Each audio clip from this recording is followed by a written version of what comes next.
Yes news. నేను మీ శిరీష.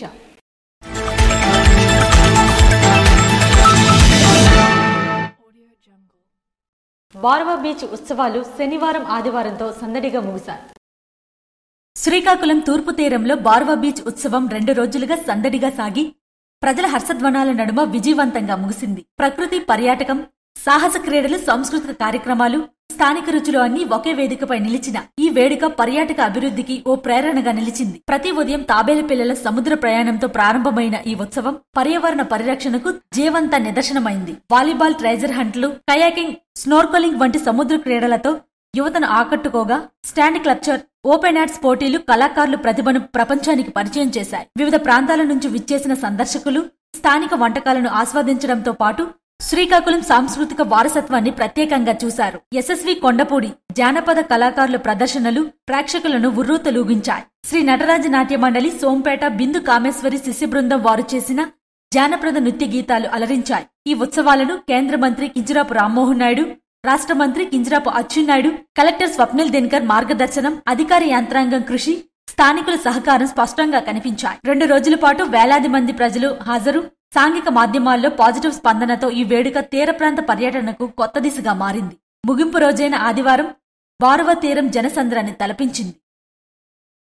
రాజ్యంలోని TDP camp కార్యాలయంలో ఎంపీ కలిసెట్టి అప్పలనాయుడు పత్రికా సమావేశం నిర్వహించారు.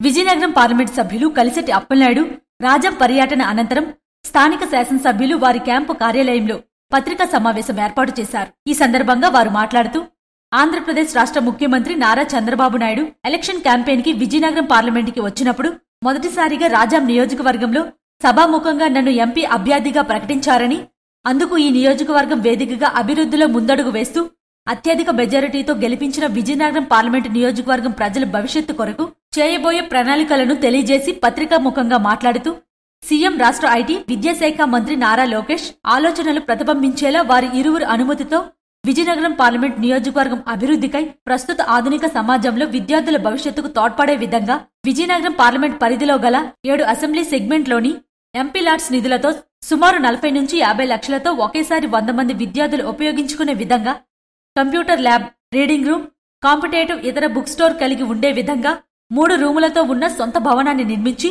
అధునాతన హంగులతో, ఇన్ఫ్రాస్ట్రక్చర్లతో కూడిన డిజిటల్ లైబ్రరీని నిర్మిస్తానని తెలియజేసిన విజయనగరం పార్లమెంట్ సభ్యులు కలిసెట్టి అప్పలనాయుడు. విజయనగరం పార్లమెంట్ పరిధిలో 7 నియోజకవర్గాల్లో ప్రధాన కాన్స్టిట్యూన్సీ అసెంబ్లీ కాన్స్టిట్యూన్సీ హెడ్ క్వార్టర్లో మరికొన్ని ప్రాంతాల్లో డిజిటల్ లైబ్రరీని ఏర్పాటు చేయడానికి అనుమతులు తీసుకున్నాం. ఎంపీ ల్యాడ్స్తో 7 నియోజకవర్గాల్లో కూడా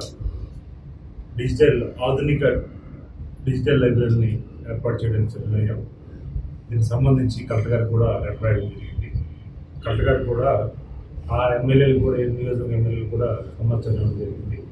వారి ఆధ్వర్యంలో ఈ నియోజకవర్గాల్లో ఎక్కడెక్కడ లైబ్రరీ నీడ్ అంటే టెక్నాలజీ అంటే లైబ్రరీ అంటే ఒక అడ్వాన్స్ లైబ్రరీస్ నేను ఒక డిజిటల్ లైబ్రరీతో పాటు బుక్స్ కూడా ఏర్పాటు చేస్తాం. ఆ బుక్స్ ఏంటంటే చరిత్ర తెలుసుకోవాల్సిన పుస్తకాలతో పాటు కాంపిటేటివ్ ఎగ్జామ్ సంబంధించిన బుక్స్ అన్నీ కూడా గ్రూప్ 1, గ్రూప్ 2 సంబంధించిన బుక్స్తో పాటు అవసరం అనుకుంటే సంబంధించిన సివిల్స్ సంబంధించిన బుక్స్ కూడా ఏర్పాటు చేస్తున్నాం. దానికి ఇన్స్ట్రక్టర్ కూడా ఏర్పాటు చేస్తున్నాం. విద్యార్థి నిరుద్యోగాన్ని తను ప్రశాంతంగా వచ్చి ఆ డిజిటల్ లైబ్రరీలో ఒక ఆధునికమైన లైబ్రరీలో వాడు 24/7 ఇట్లా ప్లాన్ చేస్తాం పెట్టి ఎప్పుడైనా వచ్చి వాడు ప్రశాంతంగా చదువుకొని వెళ్ళడానికి అమ్మాయి కానీ అబ్బాయి కానీ ఎవరు చదువుకుని వెళ్ళడానికి ఒక ప్రణాళిక సిద్ధం చేస్తాం. తగ్గట్టుగా ఏర్పాటు చేస్తున్నాం. కంచిలి గ్రామదేవత శ్రీ కంచమ్మ తల్లి సంబర మహోత్సవాలు జూన్ 1వ తేదీ నుంచి 10వ తేదీ వరకు జరగనున్నాయని గ్రామస్తులు తెలిపారు. కంచిలి గ్రామదేవత శ్రీ కంచమ్మ తల్లి సంబర మహోత్సవాలు జూన్ 1వ తేదీ నుంచి 10వ తేదీ వరకు 9 రోజుల పాటు జరుగు సంబర మహోత్సవంకు తొలుత మహోత్సవ పందిర్రాట కార్యక్రమాన్ని ఆదివారం కంచిలి పట్టణంలో స్థానిక రైల్వే స్టేషన్ ఆవరణలో గల అమ్మవారిపేట ఆసనంలో గ్రామ ప్రజల ఆధ్వర్యంలో ఘనంగా నిర్వహించారు. అనంతరం 108 మంది గ్రామ ప్రజలకు పసుపు కుంకుమ, చీర, జాకెట్ మరియు పూజ సామాగ్రితో మఠం కంచిలి చెరువు వద్దకు చేరుకుని గ్రామదేవత ఉత్సవాలు ఘనంగా జరగాలని గంగమాతకు హారతులు, ప్రత్యేక పూజలు నిర్వహించారు. ఈ కార్యక్రమంలో కంచమ్మ తల్లి ఆలయ అభివృద్ధి కమిటీ సభ్యులు మరియు ఉత్సవ కమిటీ సభ్యులు, గ్రామస్తులు, మహిళలు అధిక సంఖ్యలో పాల్గొన్నారు. నర్సన్నపేట శాసనసభ్యులు భగ్గు రమణమూర్తి నియోజకవర్గ పరిధిలో ముఖ్య నాయకులతో ఆదివారం సమావేశం నిర్వహించారు. నర్సన్నపేట శాసనసభ్యులు భగ్గు రమణమూర్తి ఆధ్వర్యంలో నియోజకవర్గ పరిధిలో గల క్లస్టర్ యూనిట్ మరియు ముఖ్య నాయకులతో సమావేశం నిర్వహించి పార్టీ ప్రతిష్టతకు మరియు నియోజకవర్గం, మండల, గ్రామ స్థాయిలో చేయవలసిన అభివృద్ధి కార్యక్రమాలపై చర్చించారు. అనంతరం పార్టీ ఆదేశాల మేరకు నియోజకవర్గ స్థాయిలో చేపట్టిన పార్టీ గ్రామస్థాయి నిర్వహణ పనితీరుపై చర్చించారు. ఇప్పటి వరకు జాతీయ పార్టీ అధ్యక్షులు నారా చంద్రబాబు నాయుడు ఆదేశాల మేరకు కేఎస్ఎస్ 93% పూర్తి చేసుకోవడం జరిగిందని, త్వరలోనే 100% పూర్తి చేసుకోవడం జరుగుతుందని అన్నారు. అలాగే పార్టీ సంస్థాగత ఎన్నికల్లో భాగంగా ముందుగా గ్రామస్థాయి కమిటీలు పూర్తి చేసుకోవాల్సిందిగా కోరారు. అలాగే ప్రతిష్టాత్మకంగా టీడీపీ పార్టీ 27, 28, 29 తేదీల్లో నిర్వహిస్తున్న మహానాడు సభలో పార్టీ కుటుంబ సభ్యులు పెద్ద ఎత్తున పాల్గొని విజయవంతం చేయవలసిందిగా కోరారు. ఈ కార్యక్రమంలో క్లస్టర్ ఇన్ఛార్జ్ మిరియాపల్లి వెంకటప్పలనాయుడు, బైరి భాస్కర్రావు, రోనంకి కృష్ణంనాయుడు, గొడ్డు చిట్టిబాబు, బగ్గు గోవిందరావు, వెనమల రాజేంద్ర, ధర్మాన తేజ్ కుమార్, కత్తిరి వెంకటరమణ మరియు యూనిట్ ఇన్ఛార్జీలు తదితరులు పాల్గొన్నారు. కార్పొరేట్, ప్రైవేట్ విద్యా సంస్థల ఫ్లెక్సీలు తొలగించాలని ఏఐఎస్ఎఫ్ జిల్లా ప్రధాన కార్యదర్శి సిహెచ్ రవి డిమాండ్ చేశారు. పలాస మున్సిపాలిటీలో వెచ్చలవిడిగా విద్యా సంస్థల పబ్లిసిటీ కొరకు అతికించిన ఫ్లెక్సీలు తొలగించాలని పలాస మున్సిపల్ కమిషనర్ రామారావుకు ఏఐవైఎఫ్ నాయకులు కలిసి సోమవారం వినతి పత్రం అందించారు. ఈ సందర్భంగా జిల్లా ప్రధాన కార్యదర్శి సిహెచ్ రవి మాట్లాడుతూ శ్రీకాకుళం జిల్లాలో కార్పొరేట్, ప్రైవేట్ విద్యా సంస్థల యాజమాన్యులు విద్యా సంవత్సరం ప్రారంభం కాకముందే శ్రీ చైతన్య నారాయణ, భాష్యం ఎస్ఆర్ కార్పొరేట్, ప్రైవేట్ సంస్థలు ముందస్తుగా అడ్మిషన్లు చేస్తున్నారని మండిపడ్డారు. అడ్మిషన్లతో పాటు మరోవైపు విద్యా సంస్థల పేరుతో ముద్రించిన పుస్తకాలను వేల రూపాయలకు అమ్ముతూ తల్లిదండ్రులను మోసం చేస్తున్నారని మండిపడ్డారు. ప్రభుత్వ నిబంధనల ప్రకారం విద్యా సంస్థల పేరుతో ముద్రించిన పుస్తకాలు అమ్మకూడదని, నిబంధనలు ఉన్నప్పటికీ పుస్తకాలు, యూనిఫామ్లు, షూ, టై, బెల్ట్, రకరకాల వస్తువులు విద్యా సంస్థలలో వేల రూపాయలకు అమ్ముతున్నారని పేర్కొన్నారు. ఒక విద్యా సంస్థలతో అనుమతి తీసుకుని 2-3 విద్యా సంస్థలు నడుపుతున్నారని పేర్కొన్నారు. జిల్లాలో చాలా విద్యా సంస్థలకు అనుమతి లేకపోయినా నడుపుతున్నా జిల్లా విద్యాశాఖ అధికారులు ఏం చేస్తున్నారని ప్రశ్నించారు. అనుమతులు లేకుండా హాస్టల్లో అద్దె భవనాలలో నిర్వహిస్తున్నారని తెలిపారు. ఇంటర్మీడియట్ విద్యార్థులకు సెలవు దినాల్లో ఫస్ట్ ఇయర్ తరగతులు పూర్తి చేసుకున్న వారికి సెకండ్ ఇయర్ తరగతులు నిర్వహిస్తున్న ఆర్ఐఓ వారిపైన ఏమాత్రం చర్యలు తీసుకోకుండా ఉన్నారని పేర్కొన్నారు. జిల్లా వ్యాప్తంగా ప్రైవేట్, కార్పొరేట్ విద్యా సంస్థల్లో విపరీతంగా ఫీజు దోపిడీలు జరుగుతున్నాయి. మరి ప్రధానంగా విద్యా సంవత్సరం ప్రారంభం కాకముందే అక్రమ అడ్మిషన్లు చేస్తూ టీచర్లతో, ప్రైవేట్ టీచర్లతో బ్రోకర్లు, పిఆర్ఓలు పెట్టి ఇంటింటికి పంపించి విద్యార్థులను వేధిస్తూ, తల్లిదండ్రులను వేధిస్తూ ఈరోజు అడ్మిషన్లు చేసే పరిస్థితి ఉంది. మరి వారి అడ్మిషన్లు చేస్తేనే వారికి జీతాలు అంటూ చెప్తూ టీచర్లకు విపరీతంగా టార్చర్ పెడుతూ విద్యార్థి తల్లిదండ్రుల్ని మోసం చేస్తున్నారు. తప్పుడు ప్రచారాలతో విపరీతంగా విచ్చలవిడిగా ఫ్లెక్సీలతో ప్రచారించి విద్యార్థుల తల్లిదండ్రులను మోసం చేస్తున్నారు. మరి అలాగే పుస్తకాలు అమ్మకూడదని ప్రభుత్వం స్పష్టంగా ప్రభుత్వ నిబంధనలు పెట్టినప్పటికీ కూడా వాటిని తొంగులో తొక్కి ప్రభుత్వ నిబంధనలు పాటించకుండా విద్యార్థులను ప్రైవేట్ విద్యా సంస్థలు మోసం చేస్తున్నాయి. తక్షణమే అటువంటి కాలేజీలపై చర్యలు తీసుకోవాలి. ప్రధానంగా పలాస మున్సిపాలిటీలో విపరీతంగా ఫ్లెక్సీలతో మొత్తం మూసేశారు. వాటినన్నిటి కూడా తొలగించాలని చెప్పి ఈ రోజు కమిషనర్ గారికి వినతి పత్రం అందజేశాం. నా పేరు సిహెచ్ రవి, ఏఐఎస్ఎఫ్ జిల్లా ప్రధాన కార్యదర్శి. తక్షణమే కళాశాలలో నిర్వహిస్తున్న వాటిని సీజ్ చేయాలని డిమాండ్ చేశారు. జిల్లాలో ఆర్ఐఓ, డిఈఓ స్పందించి ముందస్తు అడ్మిషన్లు చేస్తున్న కార్పొరేట్ విద్యా సంస్థలపైన, అనుమతులు లేకుండా నడుపుతున్న విద్యా సంస్థలపైన ప్రభుత్వం నిర్ణయించిన ఫీజులు పాటించకుండా లక్షల రూపాయలు వసూలు చేస్తున్న కార్పొరేట్ విద్యా సంస్థలపైన చర్యలు తీసుకోకపోతే జిల్లా వ్యాప్తంగా పెద్ద ఎత్తున ఏఐవైఎఫ్ ఆధ్వర్యంలో ఆందోళన కార్యక్రమాలు నిర్వహిస్తామని ఈ సందర్భంగా హెచ్చరించారు. ఈ కార్యక్రమంలో ఏఐవైఎఫ్ నాయకులు కె సాయి, చైతన్య, జగదీష్ కుమార్ తదితరులు పాల్గొన్నారు. శ్రీకాకుళం రూరల్ మండలం కుందువానిపేటలోని సమస్యలను చర్చించేందుకు శ్రీకాకుళం ఎమ్మెల్యే గొండుశంకర్ కలెక్టర్ను కలుసుకున్నారు.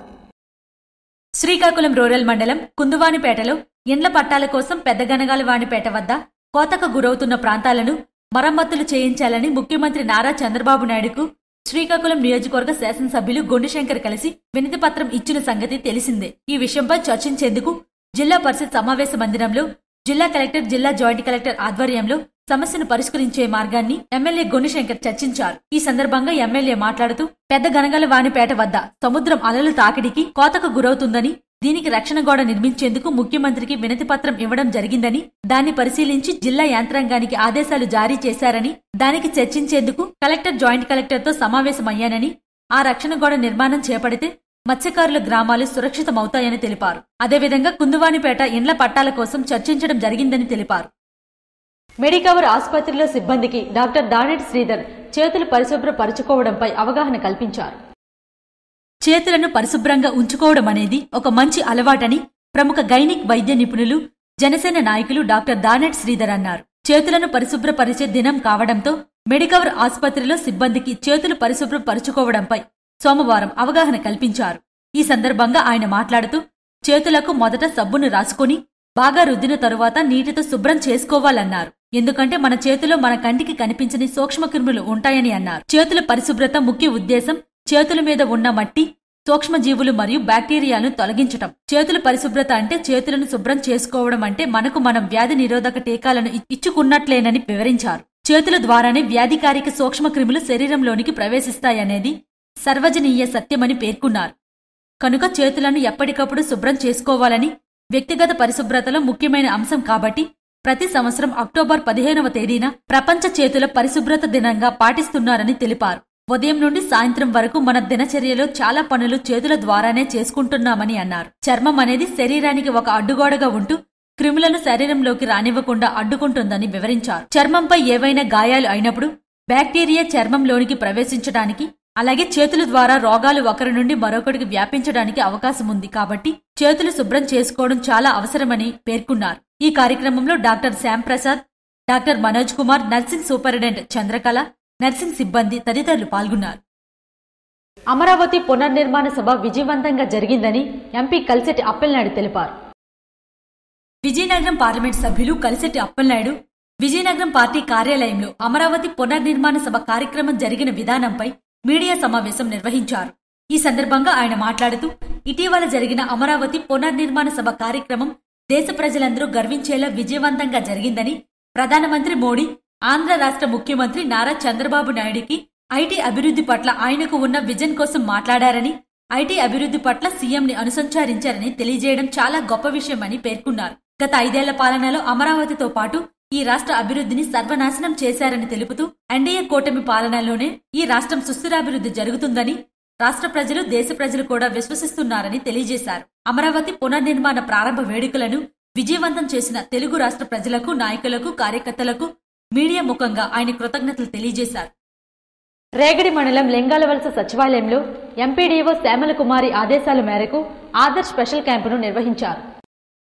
విజయనగరం జిల్లా రాజాం నియోజకవర్గం రేగడి మండలం లింగాలవలస సచివాలయంలో స్థానిక ఎంపీడీఓ శ్యామలకుమారి ఆదేశాల మేరకు Aadhaar centre incharge, digital assistant కొన్న పార్వతి ఆధ్వర్యంలో మహిళా పోలీస్ కళ్యాణి సహకారంతో ఆధార్ స్పెషల్ క్యాంపును సోమవారం నిర్వహించారు.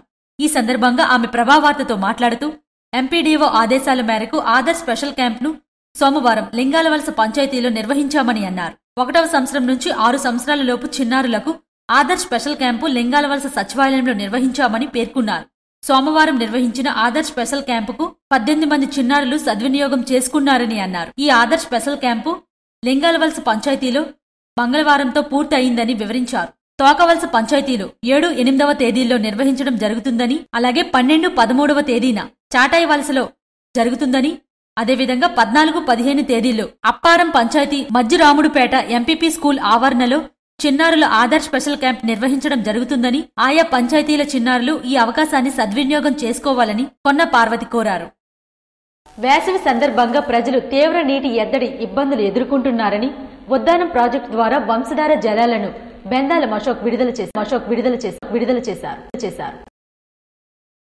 శ్రీకాకుళం జిల్లా ఇచ్చాపురం మున్సిపాలిటీలో వేసవి సందర్భంగా ప్రజలు తీవ్ర నీటి ఎద్దడితో ఇబ్బందులు ఎదుర్కొంటున్నారని ఉద్దానం ప్రాజెక్టు ద్వారా వంశధార జలాలని ఇచ్చాపురం మున్సిపాలిటీకి తరలించి సోమవారం సంతపేట పంప్ హౌస్ దగ్గర వాల్వు తిప్పి నీటిని విడుదల చేసిన ప్రభుత్వ విప్ ఇచ్చాపురం ఎమ్మెల్యే బెందాల అశోక్. వారితో పాటు ఈ కార్యక్రమంలో జనసేన ఇన్ఛార్జ్ దాసరి రాజు, ఇచ్చాపురం మున్సిపల్ చైర్పర్సన్ పిలక రాజ్యలక్ష్మి, ఎన్డీఏ కూటమి నాయకులు, కార్యకర్తలు, ప్రజలు పాల్గొన్నారు. ఇవి ఈనాటి వార్తలు. మరిన్ని వార్తలతో మళ్ళీ కలుద్దాం. చూస్తూనే ఉండండి SS న్యూస్.